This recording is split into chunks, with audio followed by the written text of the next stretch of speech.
Penguin Random House Audio presents A Poet of the Invisible World by Michael Golding. Read for you by Kirby Heyborne. Celestial light, shine inward, that I may see and tell of things invisible to mortal sight. John Milton. Part 1. Chapter 1.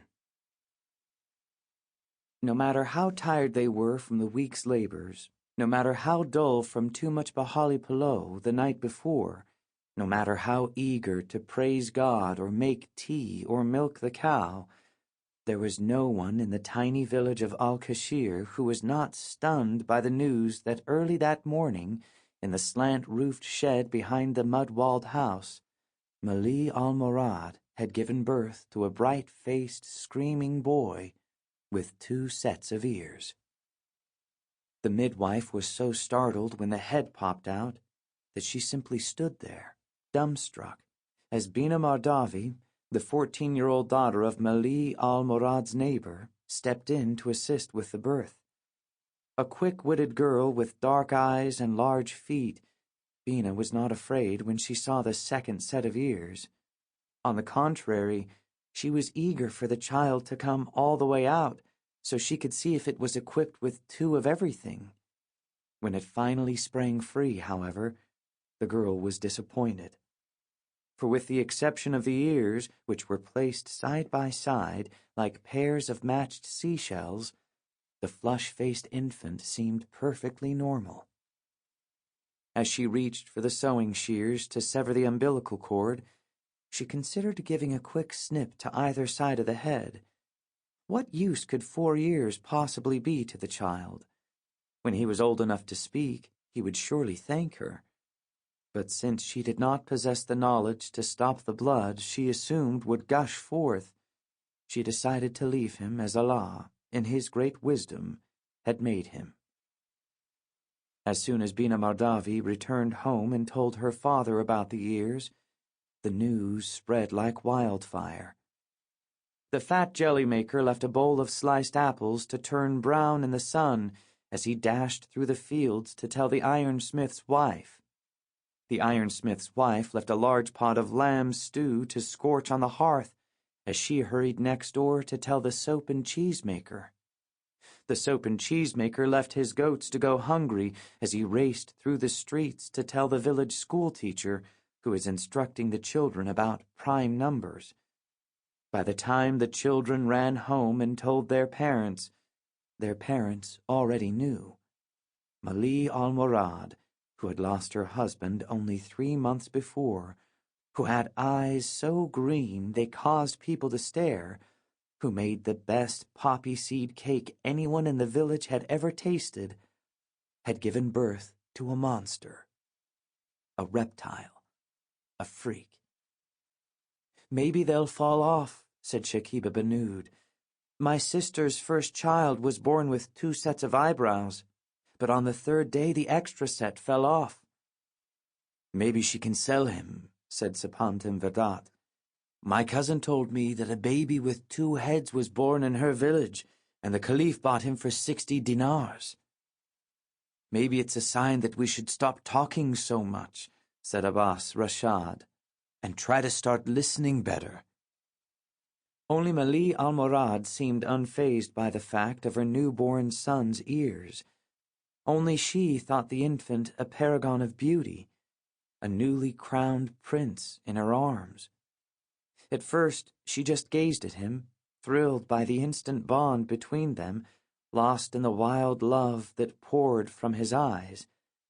But eventually she reached out her hand and touched the ears. They were perfectly shaped and soft beyond belief, so she began tracing gentle figure 8s around their edges, the sign of infinity, delighted at how this made the child coo. In truth, Mali al-Murad had known, long before her child was born, that he would be different from the rest. For on the night before the wheel of her husband's ox cart splintered and he went sailing over the edge of the cliff to his death, Masud al-Murad had awakened from a dream. "What is it?" asked Mali al-Murad, as the large man lay there panting. "The baby." "What about him?" Masud al-Murad searched the darkness for what he'd seen. "Tell me," cried Mali al-Murad. "I can't remember, but I have a feeling we may have to keep him indoors." At these words, Masud al-Murad rolled over and returned to the last slumber he would ever know. But as the sorrowful weeks passed by, Mali al-Murad felt sure that what he'd said was true. The child inside her was somehow marked, and she would only know in what manner when it was born. As the moment drew near, she imagined her baby with a pig's snout, a dog's tail, covered in thick fur. So when Bina Mardavi lowered the infant into her arms, and she saw the ears, she felt a wave of relief. At least he would hear her when she called. She realized as she held him that she had to give him a name.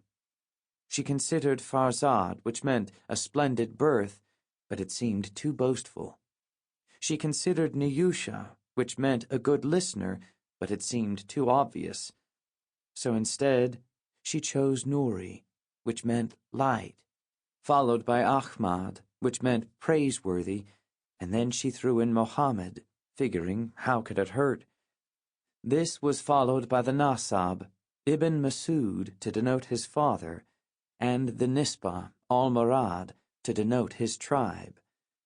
Nouri Ahmad Mohammed ibn Masud al-Murad. Regardless of how many ears the child had, it was a lovely name. At first, Mali al-Murad took the villagers' reactions to her baby in stride. Latifa Rashad, who was pregnant, had her husband Azim scatter garlic across their threshold to prevent her from catching whatever had caused Mali al-Murad's baby to be disfigured. Farid ben Ismail fell to the ground and shouted verses from the Quran whenever he passed their house.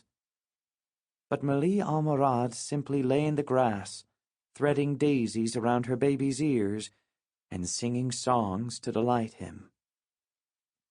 There once was a child with a gift so rare, oh hear, oh hear, oh hear, oh hear, that the moon and the stars could not compare, oh hear, oh hear, oh hear. It was only when she saw the fear in people's eyes when she ventured out to buy cheese or headed off to the mosque that she began to sense he was in danger. It was only when she was reminded of the village baby who'd been born without a tongue and been set on fire that she began to grow alarmed. And it was only when the double-edged dagger came flying through the kitchen window, piercing the sack of lentils that hung above the hearth, that she knew she would have to remove her child from the tiny village of Al-Kashir before it was too late. The city of Tanarjan was like a jewel in the headdress of an Arabian prince.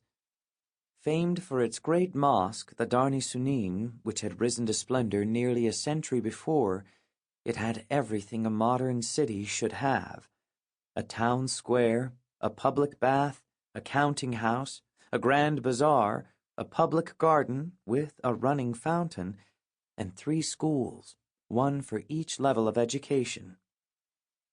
The layout was square, with 4 main corridors running from the central axis, and though the northeast quadrant was primarily for the wealthy and the southwest quadrant was primarily for the poor, there was a surprising absence of strife between the classes. Whatever one's lot, life was better in Tanarjan than almost anywhere else.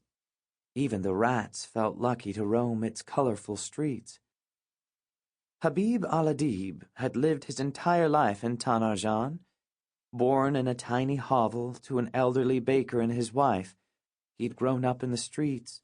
His only education, the chores he learned from his father, the prayers he learned from his mother, and the lessons he culled from the twists and turns of the day. He was a happy child, possessed of a sweet, gentle nature. Sample complete. Ready to continue?